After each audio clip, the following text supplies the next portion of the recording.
Hey everybody, welcome into the back room. I'm Andy Ostroy. I see an America where we hold fast to the fearless belief that built our nation. We are indeed a nation in decline. It is now our turn to do what generations before us have done, guided by optimism. It's a massive invasion at our southern border that has spread misery, crime, poverty, disease, and destruction. I will be a president who unites us, Crazy Nancy Pelosi, who is realistic, the biggest rallies you've ever seen. practical, Build an iron dome over our country. and has common sense. The late, great Hannibal Lecter. He'd love to have you for dinner. And I will fulfill our sacred obligation to care for our troops and their families. The head of the Taliban. You call me Your Excellency. I wonder if he calls the other guy Your Excellency. I doubt it. I will always honor and never disparage their service. Our military is not woke. It's just some of the fools on top that are woke. I will not cozy up to tyrants and dictators like Kim Jong-un. North Korea, Kim Jong-un, I got along very well with him. Donald Trump, he was found guilty of fraud by a jury of everyday Americans, We will return law and order to our streets. separately found liable for committing sexual abuse. We will launch a new era of safety. You can always trust me to hold sacred America's fundamental principles, from the rule of law to free and fair elections to the peaceful transfer of power. We had that horrible, horrible result that we'll never let happen again. The election result, we're never going to let that happen again. They used COVID to cheat. You're never going to let it happen again. Wow, a starker contrast could not be painted than that.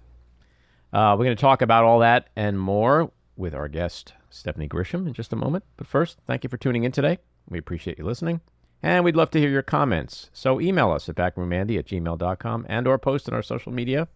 And we'll read some feedback next time. And if you like the podcast, please rate and review and follow or subscribe to be notified every time we post a new episode. And don't forget, stick around to the end for another exciting episode of Just Jeff with Jen's dad, Jeff. So what a week, huh?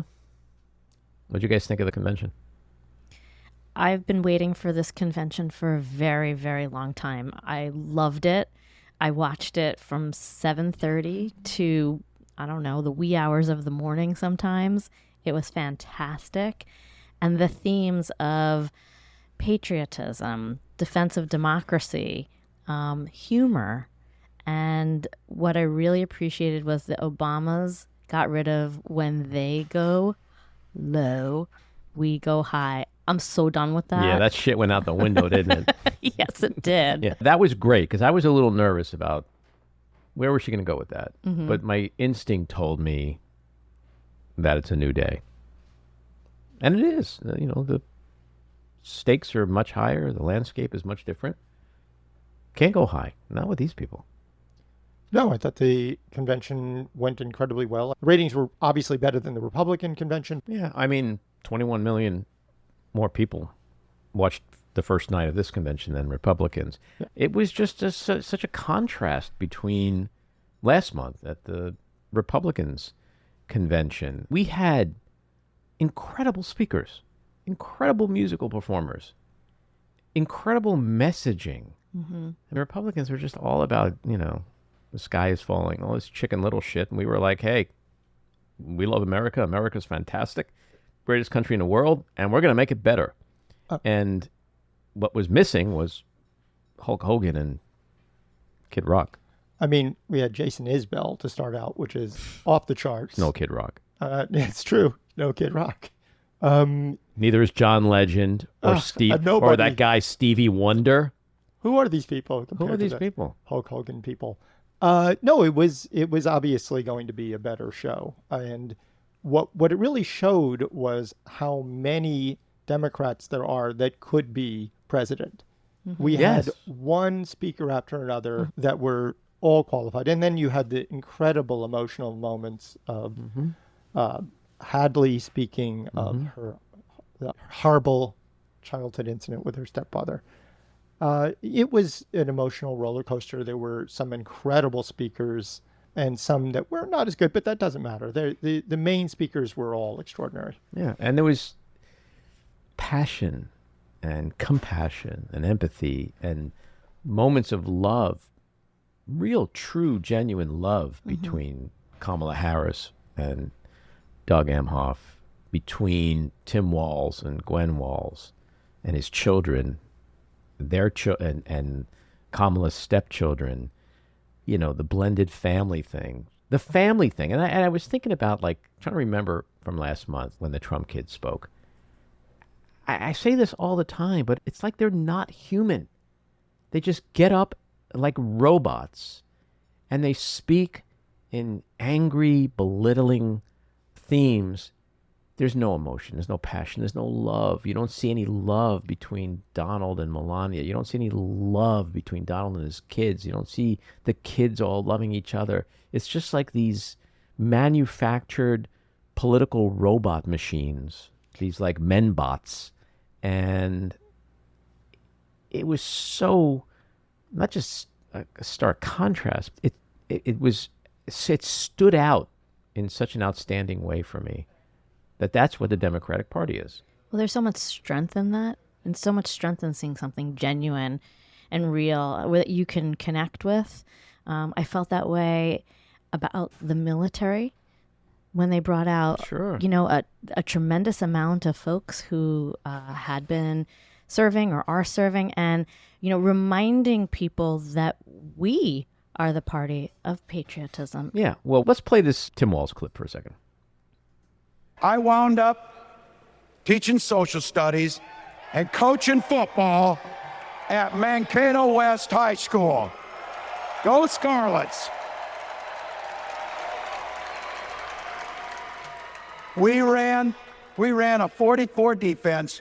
We played through to the whistle on every single play, and we even won a state championship.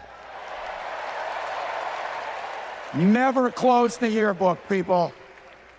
But it was those players and my students who inspired me to run for Congress. They saw in me what I had hoped to instill in them, a commitment to the common good, an understanding that we're all in this together.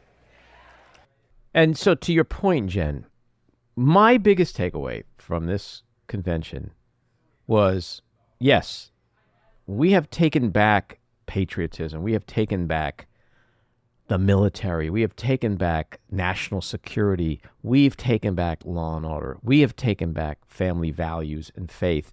And we even have taken back fucking football. Football.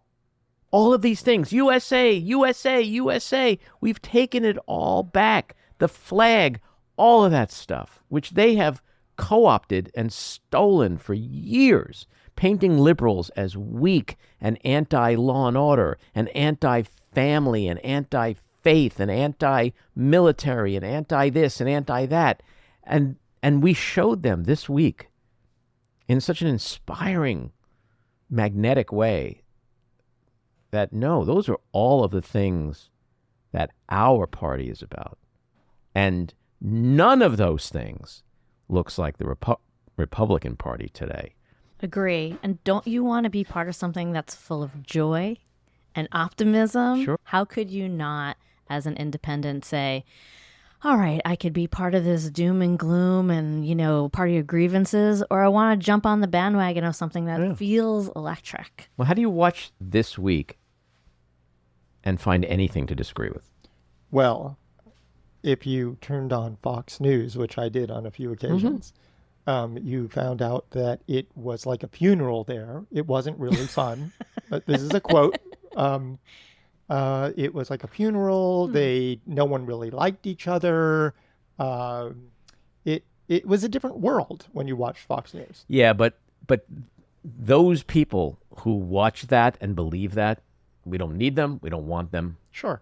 It's the people who are in those 6, 7, 8 states who, to Jen's point, are going, I can go for this, or I can go for that.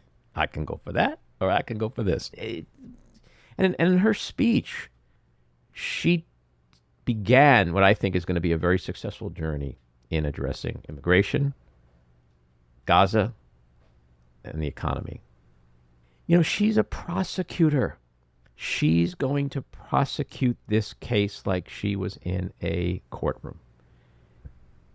And I think we'd be remiss to talk about all of this if we didn't talk about when prosecutors get it wrong, and when Reverend Al Sharpton brought it home by bringing out the Central Park Five. Now they're called the Exonerated Five. I mean, we also make mistakes. We accept when we make mistakes. We celebrate when good things come out of mistakes. And that's what our party is about. Yeah. Yusuf Salam said it. He goes, DNA and a confession from the real killer got us out of prison, but Donald Trump still believes the original verdict. He refuses to accept that he was wrong. You know, what we also saw this week was diversity in the speakers, diversity in our thinking, color, gender, sexuality, all shapes and sizes of people. It is a big tent. And I think the party, the speakers, but in particular, Kamala Harris, is speaking in that big tent to the various parts of our coalition. And it was infectious. I mean, it's hard to look at this week and find anything other than James Taylor getting bumped that was wrong, that I would change. Now, scheduling, yeah, stuff was late. I mean, it was one night, I think it was the Bill Clinton night, where I kind of nodded off in and out of every speaker because I was just exhausted. Bill Clinton made me tired too. But, you know, Bill Clinton, he's like, what's up with this, the late, great Hannibal Lecter? I think it was Bill Clinton. I hope I'm not dissing someone else. But he also said, you know, forget the lies and just count the eyes. Yeah, that was great. That was a great line. D.L. Hewley had a great line. He was like, now Donald Trump knows what it's like to be left for a younger woman. Yep. Brilliant. We had Republicans for Kamala, Jeff Duncan, Stephanie Grisham, Olivia Troy, that Mesa, Arizona mayor, I forget his name. We cannot discount the power of that, of those moments of prominent Republicans. Of course, the Obamas were incredible. Let's play Michelle. Something wonderfully magical is in the air, isn't it? Yeah. You know, we're feeling it here in this arena, but it's spreading all across this country we love. A familiar feeling that's been buried too deep for far too long. You know what I'm talking about. It's the contagious power of hope. The anticipation, the energy, the exhilaration of once again being on the cusp of a brighter day.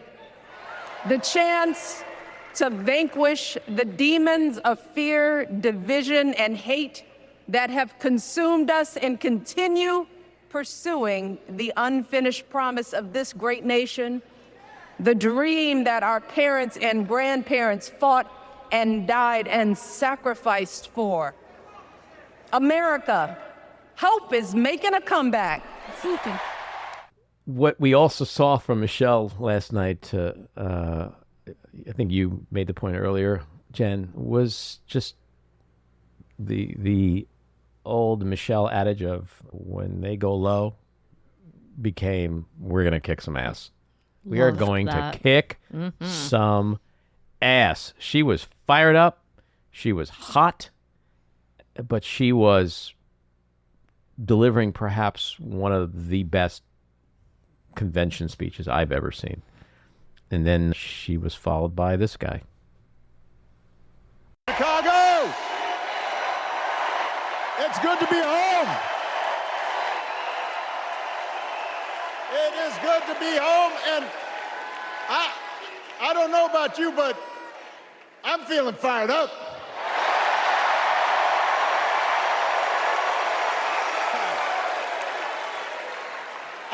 I am feeling ready to go.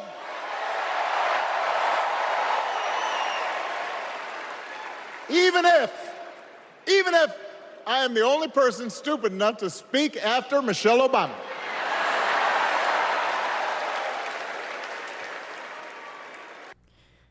I don't know about you guys, but literally when he started talking, I got weepy. I literally started to weep because I remembered what it felt like when I realized we just broke through something amazing in this country in terms of progress.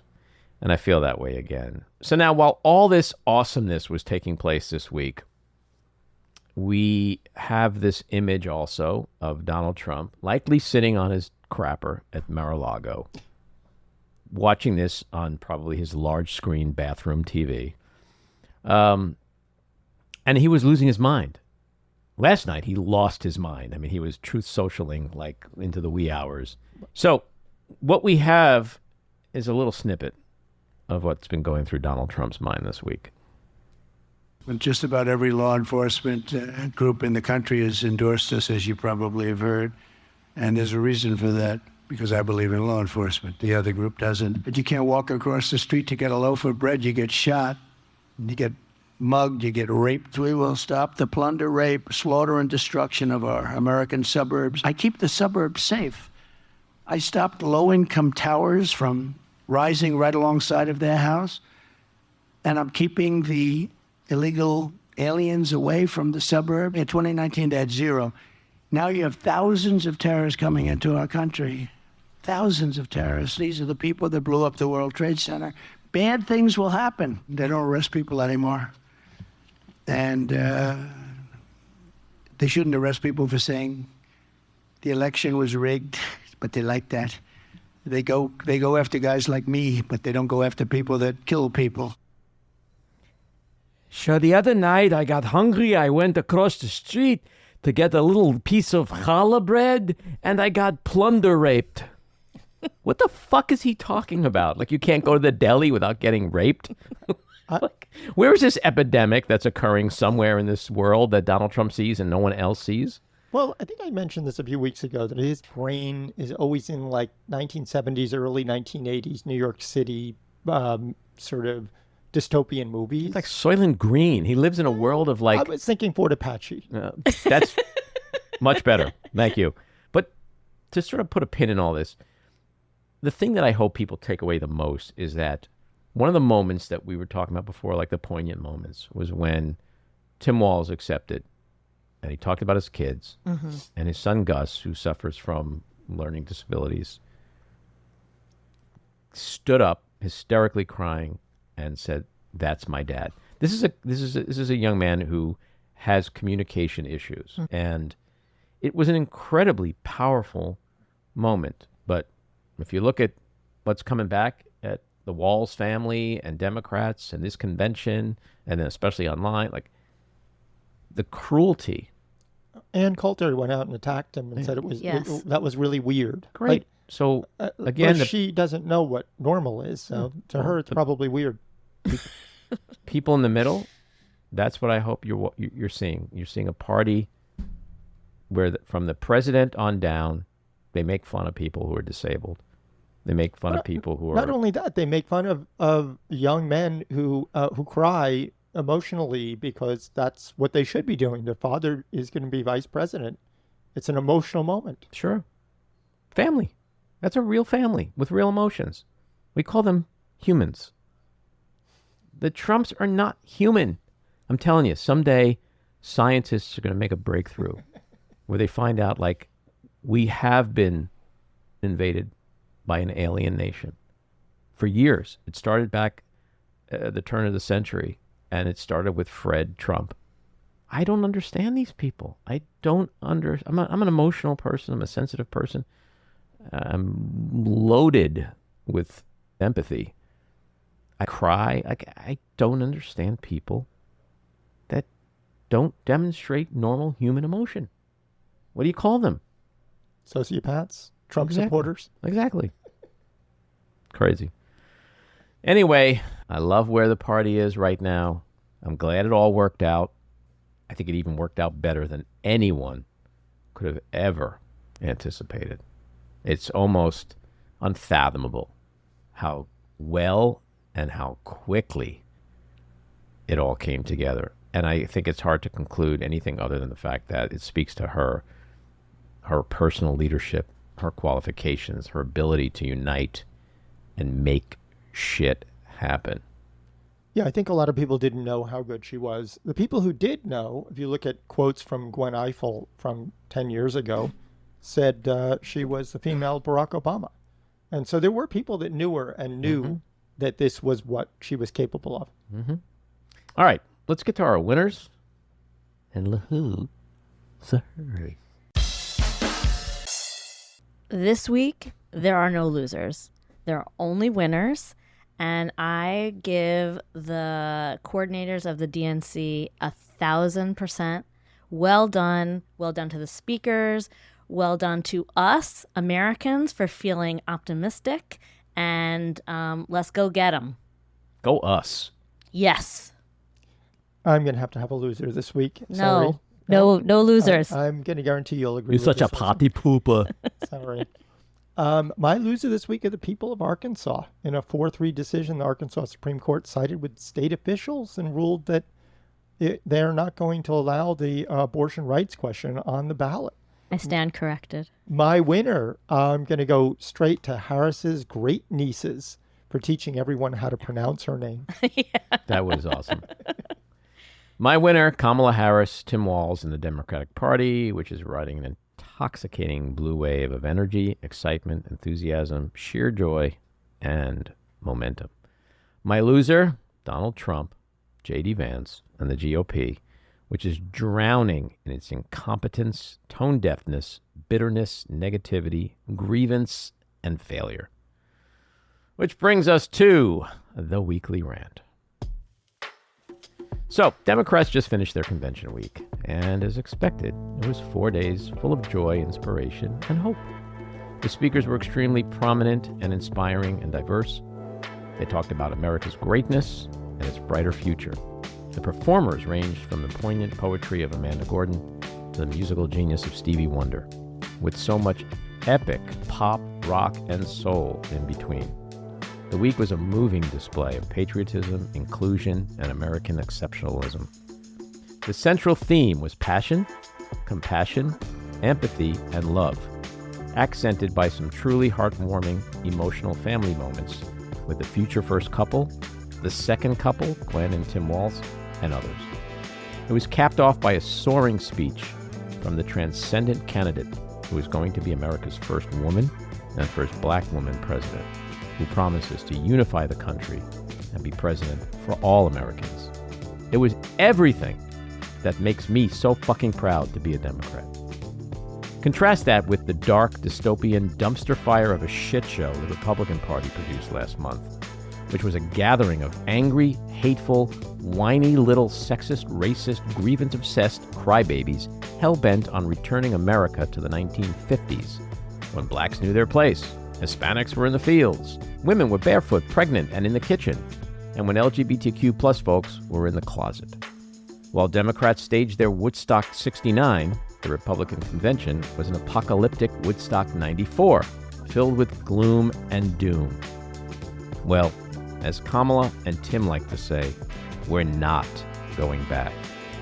To be sure, there are many millions of Trumpers still in the cult and drinking the Kool-Aid at any and all cost, including MAGA's total subjugation of their self-interests and whatever's left of their souls. But as for the rest of America, after these two political presentations, the contrasts of which couldn't be starker, it's hard to fathom anyone with even an ounce of objectivity and a real desire for a better tomorrow will find themselves voting for these small, petty, cruel, bigoted, divisive democracy haters. All right, it's time for one of my favorite people, Stephanie Grisham. She is the New York Times bestselling author of I'll Take Your Questions Now, What I Saw in the Trump White House. During the Trump administration, she served as White House press secretary and director of communications for both the president and First Lady, Melania Trump. She is the only person in history who has held 3 senior roles at once while representing both the East and West wings. Stephanie, welcome back into the back room. Thank you for having me on again. So I know it's been a busy week, but first, before we get into all the political stuff, I always like to get an update on your animal sanctuary. How's that going? Oh my gosh, it's great. We just got a 2-legged pig named Sparky. Wow. Well, we're getting her kind of used to everybody and looking into a wheelchair. And then, the goats continue to reproduce. It is astonishing how many babies those goats have. So everything's really good. Yeah, we're just kind of getting ready for fall and winter season to come, which will be nice. Mm-hmm. Well, keep us But posted. thank you for on that. asking. Yeah. Well, it's kind of interesting because you had a very busy week out there in Chicago, and it seems like this is like a theme in your life, rescuing animals and now Republicans from their abusers. Yes, well, trying. Attempting. I don't know how well it's working, but I sure hope so, yes. Mm-hmm. Well, I want to play a little clip from part of your speech at the Democratic convention this week. When I was press secretary, I got skewered for never holding a White House briefing. It's because, unlike my boss, I never wanted to stand at that podium and lie. Now here I am, behind a podium, advocating for a Democrat. And that's because I love my country more than my party. Kamala Harris tells the truth. She respects the American people, and she has my vote. So what was that like for you as a lifelong Republican to be on that stage at a Democratic convention endorsing and supporting a Democratic candidate like that? Well, I didn't go into it lightly. I mean, I have to just be honest. I was worried about, my family, my father being disappointed. My grandfather who's passed away was a regular Republican. I was nervous about that. I was scared for my safety, all kinds of things. But at the end of the day, I knew that it would get a lot of attention and it would be impactful. And, we have such a short window until the election that I thought if I could make any impact at all, this would be quite the way to do it. Mm-hmm. And when you were standing on that stage off to the side, waiting for that introduction, what was that moment like for you? That moment was eerily calm for me because I hate public speaking. I absolutely hate it. I get nervous. My voice always shakes for the first 30 seconds. And so I was looking out, and I mean, I know everybody was saying this on TV, but unless you were there, that place was so joyful and so full of energy. And so to be sitting there, and the person who went before me was also a Republican, and he was welcomed, with just open arms, because I have to admit, I didn't know if I was going to get booed, that it was eerily calm. And when I went out there, I mean, my voice didn't shake. I shocked myself how calm I was. And I really think it was that room being so welcoming. I mean, it was American flags and USAs, and it was a lot like maybe a Republican convention in the old days, just patriotic. Mm-hmm. Had you been to a lot of Republican conventions? I've been to 2, yeah. And did you immediately get a sense of oh, wow, this is so different than a typical Republican, or are they just kind of all the same? I mean, the logistics of it, the layout of the room, all of that, that's all the same. But the energy in the room was vastly different. I mean, the first RNC I went to was when Clint Eastwood talked to a chair. Oh, wow. Yeah. And then, the last one I went to was a little bit more exciting, but that was because we'd actually gotten a nomination and couldn't believe it. But not the energy and not the positive message, which, I know now they're saying, well, that's great, positive message, but what about policy?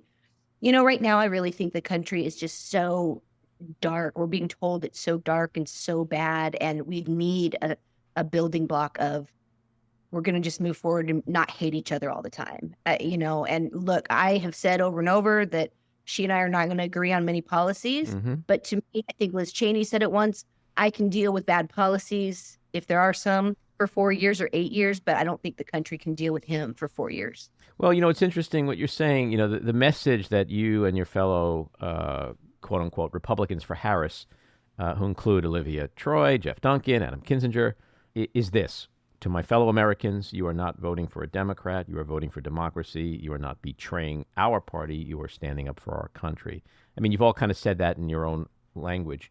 And it's so true. And it's a very powerful, truthful statement. The question, I guess, is how effective do you think it'll be? Do you think it'll convince Republicans to vote for her? I do. I think that back in the 2015, 2016, when I was on the Trump campaign, I really do believe he won from this silent, secret majority who went in and they were ashamed to vote for him but did. I think that Republicans are going to be doing the same thing, but for her. I think it's too scary to say you're going to vote for anybody but Trump if you're Republican. And I really believe in my heart there will be Republican women who will go in there and maybe do what they're, the opposite of what their husband is doing or telling them to do. And I think men too, don't get me wrong. I think there's even probably politicians on the Hill that will secretly vote. So I do think it will be impactful. It just, sadly, it won't be. I don't think it's going to get people to suddenly start coming out of the woodwork now, Republicans. But I do think it's been giving like a permission structure. I do, that it's okay, to come out here and do this. That's also really interesting. And I haven't thought about that too much, about the silent votes going the way you just said it. Do you think that certain people have learned their lesson, in a sense, that like this is actually now the time they can get rid of Trump? They had plenty of chances before, and for whatever reason, they just kept rolling the dice with him. But it's interesting to think of, like, is there a Mitch McConnell out there who's secretly on November 5th is going to be like, no, this time I'm doing the right thing. I'm not going to tell anybody about it, but I'm doing it. And so I think you're right. Yeah, I really believe that. And I do believe, a lot of people disagree with me on this one. They think it's going to take, a couple more elections, whatever, for MAGA to go away. And I agree. I don't think that they're ever going to go away. We used to have an extreme section of Republicans, they're just different now. I really do believe if he loses, everyone will turn they will know. It'll be like, okay, dude, you've lost all these races. You lost before. You just lost again. You're not going to lose anymore. You go play golf. And I feel like he's going to end up crazy like that Howard Hughes guy with like long fingernails in Chicago. I do. No, I think you're right. And what about the concerns that some people have that, like, that may be the feeling most people share, but there's going to be a core group of people, let's call them the Civil War crowd, that group. How concerned are you that, knowing that he's going to do the same thing and claim it's rigged and it's stolen and you got to fight for your country and blah, blah, blah, are there people out there who are actually going to listen this time after 1,500 of them have been prosecuted for January 6th? Like, he didn't protect them. He didn't bail them out. He didn't help them at all. He didn't even march to the Capitol with them, like he said. Are they going to do the things that some people fear might happen if he loses? I think so. I mean, and hey, don't forget, he's throwing them a gala soon. Right. January. Don't forget. So he's doing something. It's throwing a gala. That's a gala crowd for sure. But, well, can we stick with that for 1 second? Because you were an insider. And I want to ask you, whose idea do you think that was? Because it seems like the dumbest idea in the world to just keep, perpetrating this January 6th insurrection over and over and over again. Is it his idea? Is it someone like Stephen Miller's idea or Bannon's idea? Who came up with this knucklehead idea? Who? No, but I said Bannon's in jail right now. I don't know how much he's consulting. Well, but I believe it was Trump's. I mean, he used to come and as well as I do, he doubles down on everything, and he won't back down on this whole January 6th crowd. And he's already said he wants to pardon some. I guarantee he decided, we're going to have it. It'll be great. Everyone will come. We'll have it my beautiful property because, he still needs to profit off of all these people and get free media attention for his properties. And yeah, he's going to think it's the greatest idea. And he knows it's just ridiculous enough that the media will go and it will be a spectacle and he will get media coverage and perhaps get a day of media coverage where he hasn't been getting any. Yeah. And so is there no one that says to him, sir, that's a bad idea? Yeah, people do it all the time. And he goes and walks away and that you're just shut down. I don't know if they did or not, but I know myself and others did it all the time. Like, I don't think that's the best idea. And he would just, you don't know what you're talking about. And that was. So when you walked off the stage, you just gave your speech. It was short. It was sweet. It was perfect. It was great. I think people loved it. What did you feel as you were exiting that stage? I mean, I just felt relief it was over and I hadn't fallen. You know, all the normal things you're afraid of when you're speaking in front of a huge crowd of people. Is I was glad I wasn't booed, like all the normal stuff. I don't think it hit me, you know, that it went well and that it was a good thing until I was being dragged over to all this to do a bunch of media hits. And all these Democrats, elected officials, you know, kept that I have to admit, I didn't even recognize. I just knew because I know what elected officials look like, but kept stopping me and saying, thank you. That was terrifying. I know. And I did Joy Reid's a panel with her and with Barbara Comstock, and Barbara Comstock was just so complimentary. And that's when I think it started to sink in because, you know, you speak at something with 15,000 people, you kind of go blank. You don't. You know, so I didn't realize that it went well or that it had an impact until I started to see the interest in it, or, you know, all the media interviews, you know, that were that type of thing. So since resigning on January 6th, 2021, you've bravely spoken out against Trump despite repeated, perhaps even constant attacks from MAGA world. What's it been like this week following this speech? Has it amped up? Has it just been kind of flat? What have you been experiencing? It has not been flat, my friend. No, it has amped up to a degree that I think I didn't even expect. I've told you before, I know what's coming usually. I used to do it to people. This one was a little more, and it was about my physical appearance more than anything, which, yeah, you can argue that maybe they have nothing to argue about with substance because they know I didn't lie. So they just have to attack my appearance. But I'm sorry, as a woman, that's just, it's hurtful. And, you know, a lot of stuff about my weight and that I've had too much plastic surgery, which I have not had anything done since I've been in camp. Like, the animals don't care if my lips are full of any kind of Juvederm. So that's been hard. And then just the horrible names. I mean, it seems like you would be immune to it, but you're not. And it can be so swift. Is it mostly social media? Are you getting phone calls or crazy stuff like that? All of it. I mean, I get phone calls. It's certainly all forms of social media. I know that, you know, people here in the town I live in are very, very upset with me. So it's, you know, a lot of people, not everybody. So it's kind of going around here. And, you know, that's hard because I don't care. At the end of the day, politics is such a small piece of who we are. Like, I'm also a mom and I rescue animals, and I'm just a pretty happy person, and I'll help anybody that needs help. And so it boggles my mind that people can make politics, you know. And I have to say, I think that Oprah, of course, Oprah, but she was the one who really, and I'm going to repeat this over and over, it should be the point where if somebody's hurting, a neighbor is having a problem, you're not going to ask what their politics are before you help them. You just help them. And so that, I'm going to keep saying that. That's where we need to get to. This, if you're not a Republican, you can burn in hell type of an attitude. It's crazy to me, and I don't think we can sustain as a society that kind of thing. Well, I just want to point out, because I think it does need to be said over and over again, that people like you are incredibly courageous. You know, when you said, you know, the town you live in, it just hit me in a way that, like, I live in Manhattan, you know, right. I could do whatever I want. No one gives a shit, right? When you live in a small town, to do what you've done. Red state. Yeah, in a red state. Like, I hope people really understand the courage and patriotism of people like yourself and Olivia and Jeff Duncan and Kinzinger and Cheney. And I know a lot do, but I hope most do, because it is incredibly brave. And most of your party isn't. And so I just want to point that out. So in your speech, you mentioned the January 6th text exchange, I think, with Melania, which was a stunning, albeit quick exchange.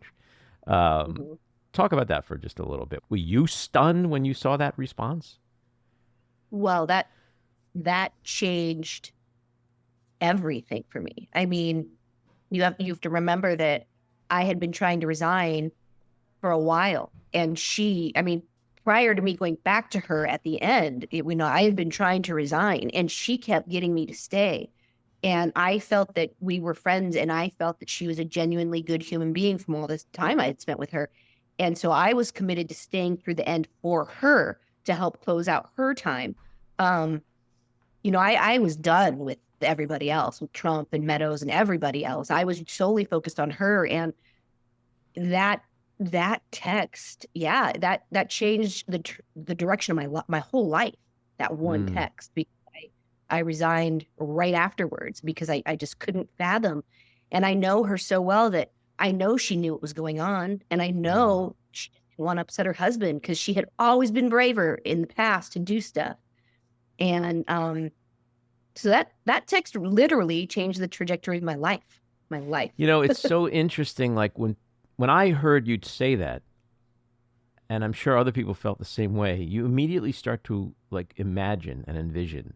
And it paints a picture. That exchange paints a picture of a stone cold, indifferent, and perhaps even complicit woman.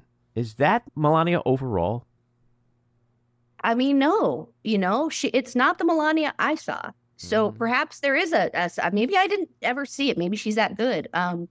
No, I always saw a kind woman with a good heart, and she laughed a lot, and she didn't like a lot of the things her husband did, and she wasn't afraid to. I mean, we went to the border, for crying out loud. We tweeted that we were supporting LeBron James. We tweeted a few different things that she was against. We got one of his staffers fired via tweet.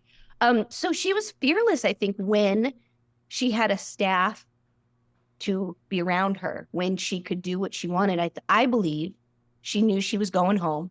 She's not going to have a staff to kind of do these things for her and I don't know, surround her and protect her. And I don't know. I think she knew it was just going to be him and her at Mar-a-Lago in about a month. And she knew she would have hell to pay had she sent that tweet. I also guarantee you somewhere in the back of her mind, she'll never admit this. I guarantee you somewhere in the back of her mind, she wishes she would have done it. She regrets she didn't do that. I think now that so many people know, and it's so clear that it was the wrong thing to do. I really do believe. I don't know that she regrets it for the right reasons, but I do believe she. Well, her husband is running for president again, which means she'd be first lady again. Yet we rarely see or hear from her. It's almost like Trump is single, right? I mean, and call me crazy, but I'm not buying this whole, quote unquote, she appreciates her independence and privacy and all that stuff. I personally think she loathes him and the idea of living that DC life again. Am I wrong? I think you're wrong.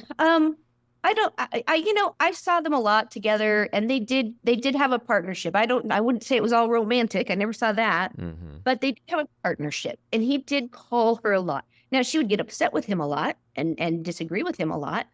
But they did have this kind of partnership.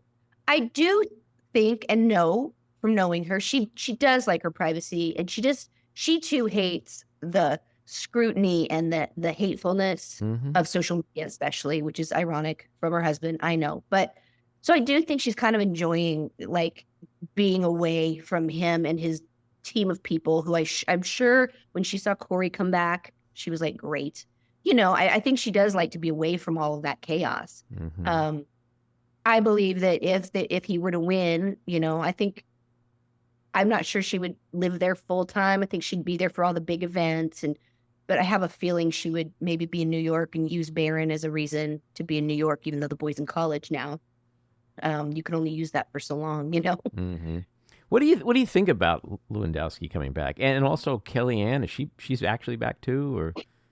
I don't think she's back. I think she just posted that thing that there's so much. I mean, this would be a whole nother episode, but there's just so much communication between Corey and Kellyanne and bitterness and the kids and Kellyanne. And I think Kellyanne likes to post pictures like that to just kind of needle at them.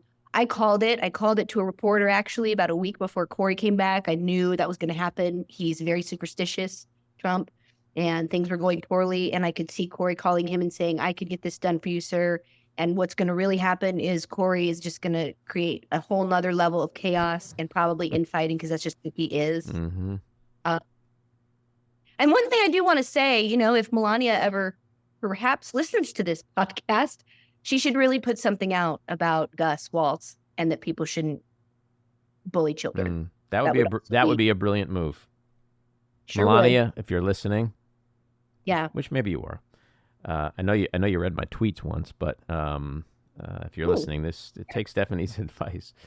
Trump and his weaknesses better than most people. What is he thinking right now as he sees all this excitement and enthusiasm around Kamala Harris and Democrats and sees her climbing in the polls and grabbing all the media attention? I can tell you without a doubt, he's thinking his team sucks. No one's on TV to defend him. If people were out there defending him and on TV, it wouldn't be a problem. And they're all liars. And if they would just talk about the Rasmussen poll, he's still winning. That's what he thinks. Mm-hmm. It's simple as that. He thinks it's nothing to do with him. His team sucks. The rallies aren't big enough. The media is lying about the crowd size. I mean, some of these are such old, tired arguments, but that's what he's thinking. It's not his fault. Everybody around him, hence Corey coming in. I could see some kind of a weird shakeup happening on his team. The only reason I think he wouldn't is because he would be afraid that if he booted someone out, they would then come out and start talking about him negatively, and tell secrets. But does he really care about that? I mean, I always think Trump just cares about the next 5 seconds in front of him. Like he doesn't think he does. No, you're right. But in this instance, I believe with just 70 days to go, I think he probably at least would be like, oh, I better not piss anyone off, and they can talk about insider secrets, Mm-hmm. So to sort of riff on what you just said, I've been saying for weeks now that he's going to fire JD Vance. And now I'm predicting that he's going to replace him with Bobby Kennedy Jr. Am I crazy there? Yeah. You want to know why? Trump wouldn't be able to handle his voice. I'm not kidding. That's never something that will be admitted. He wouldn't be able to handle his voice. He wouldn't like that. He probably thinks it's not elegant. In his mind, JD is a good-looking young man who, will kiss his feet. And Bobby Kennedy probably wouldn't kiss his feet. And Trump knows deep down he's got some real weird stuff going on with the bear and the worm in his brain, whatnot. And he wouldn't be able to stand his voice. But doesn't it get him a lot of media attention? Doesn't it shift it all back to him? Even if it's bad, negative attention. Right? Yeah, but that would shake things up, wouldn't it? It would. I think if he replaced JD with anyone, it would. Right. But I think Trump would hate having to deal with his voice more than the media attention. He doesn't like unattractive people. Yeah, no, I get it. Yeah, that is he would not like his voice. Period. Do you think he's going to dump Vance and choose somebody else? Because to your point, someone's head has to roll for what appears like an imploding campaign. Someone has to be blamed. He's not going to take the blame. And how do you blame someone, shake things up, and get the media attention back at this point in the campaign, unless you do something like he's made a fortune doing and become famous for? You're fired. Right. Yeah. I wouldn't be surprised at all if he replaced him. Mm-hmm. Not at all. Mm-hmm. If I were to bet on it, I would say he wouldn't, just because, again, this is one of those where he'll have to double down and be like, I chose him. He's the best. The media's just, being mean to him. We're not weird. But it wouldn't surprise me a bit if he did it. Not a bit, because you're absolutely right. I guarantee right now he's looking for things to take the media attention back. And you can almost hear it in his head, like, they did it. They dumped Biden. And like, I can hear the whole narrative. Like, after a while you start to there's a part of you that you can start thinking like Trump. Because the tendency is to think like yourself, which is logical, rational, right? Strategic. But if you think like Trump, it's like the spin will be, they did it and I'm doing it. Yep. Yeah, absolutely. And there you go. You're not wrong. Yeah. You're not wrong.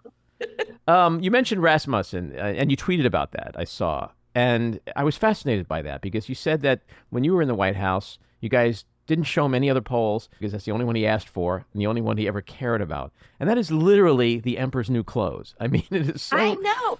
I've been saying that for years. The Emperor's New Clothes is driving me crazy.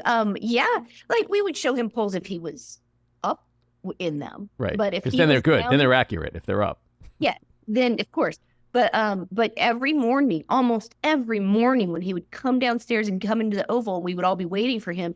First words out of his mouth would be, "Scavino, what's Rasmussen say?" And Scavino would have it, and it would be great. And yay, we're going to start the morning off great.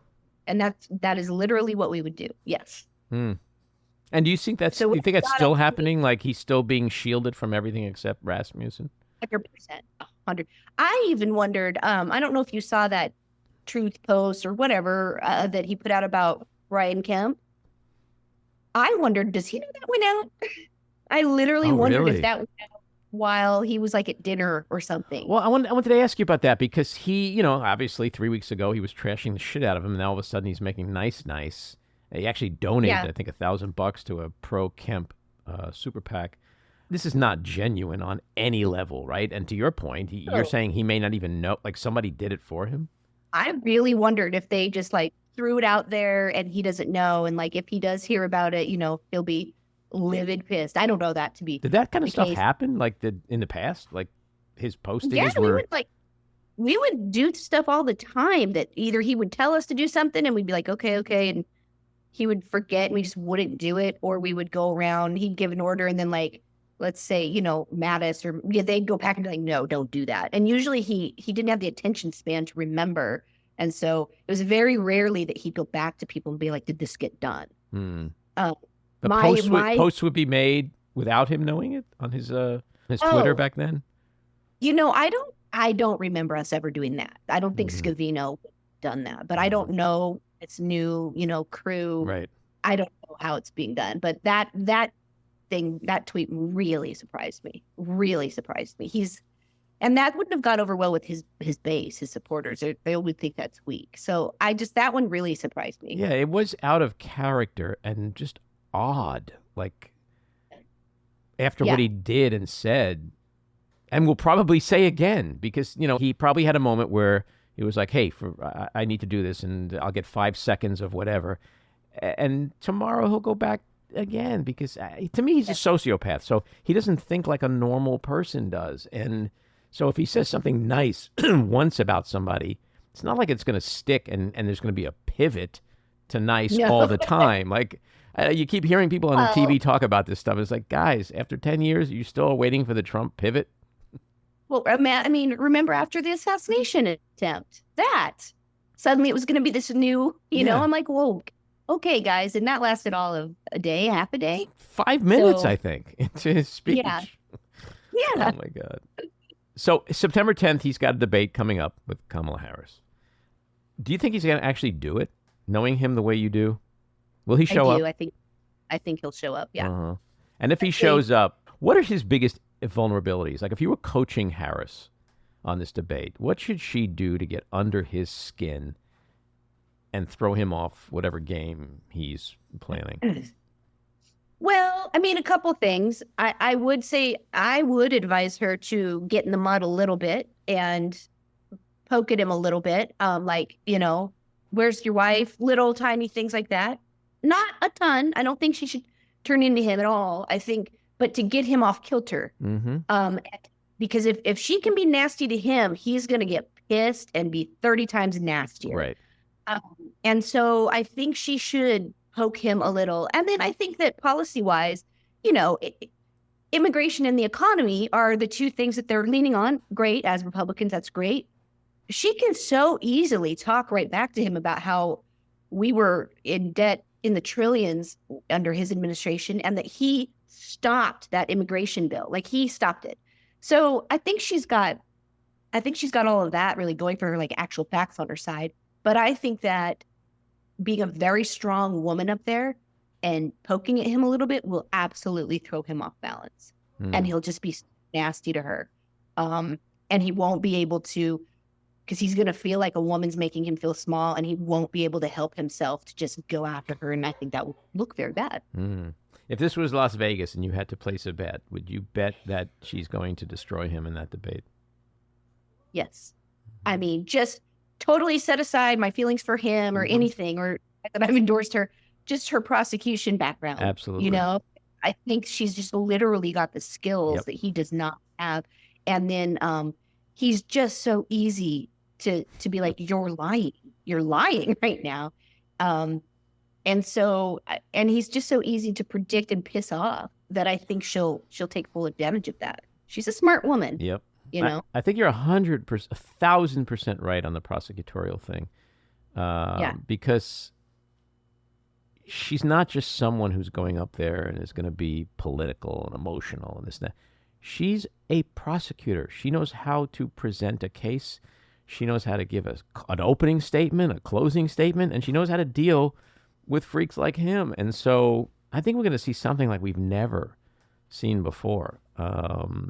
I think her whole line about saying, I'm a prosecutor, he's a convicted felon is brilliant. And right there, I hope she says that in her opening. Did you see recently where he I forget whether it was a radio call-in or whatever, but he was like, I'm not a convicted felon. That's down the road. And I'm like, no, you're a convicted felon. No, but again, like I said in my speech, he taught me, say something enough, people will believe you. So he'll just continue. No, I'm not. So you're a Republican. You said before you don't agree, and rightly so, with Kamala Harris and Democrats on a lot of issues. You're a conservative. You're voting for Kamala Harris. Is it because you can't just vote for Trump? Or are you voting more for Kamala Harris at this point than you are voting against Donald Trump?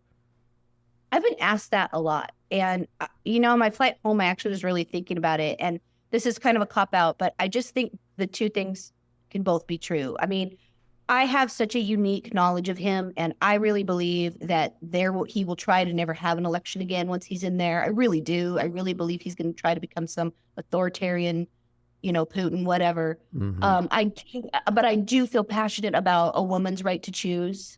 I do feel passionate about, a lot of the freedoms he's trying to take away. And, the Project 2025 thing that he says he's not a part of, that's absolute crap. It is. No, the way I do. I know Russ, who was one of the main architects, worked with him at the White House, never knew him to be a dishonest guy ever. And so when that video came up, when he was like, oh, he knows about it, he signed off, I believe Russ. They're just going to slap a new name on it. And he'll be like, see, it's not Project 2025. It's, Trump Tales Part 1. Right. And I believe passionately against all of that. And I do believe she will try to unify. Like I was really, and I know they're just words, but the fact that Kamala had the bravery to say, I will be a president to all Americans, regardless of party. You'd never hear that come out of his mouth.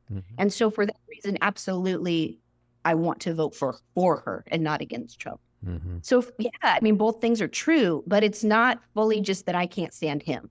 I do think that she will be a really consequential president, and not just because she's a woman or a woman of color. In fact, I thought that was amazing. She didn't really talk about that in her speech.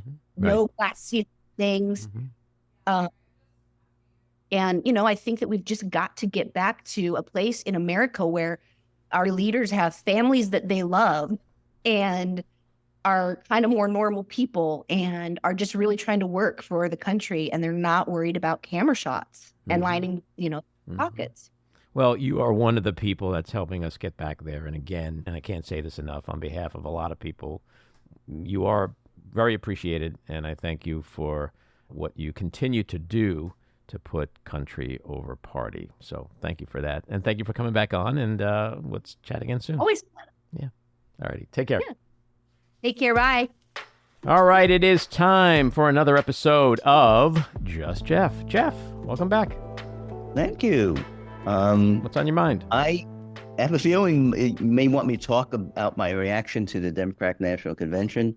And even though you didn't ask me, that's what I want to talk. That's what Just Jeff wants to talk about. Jeff won't talk about anything, but Just Jeff. The only thing that wants to talk matters is about what something. Jeff wants.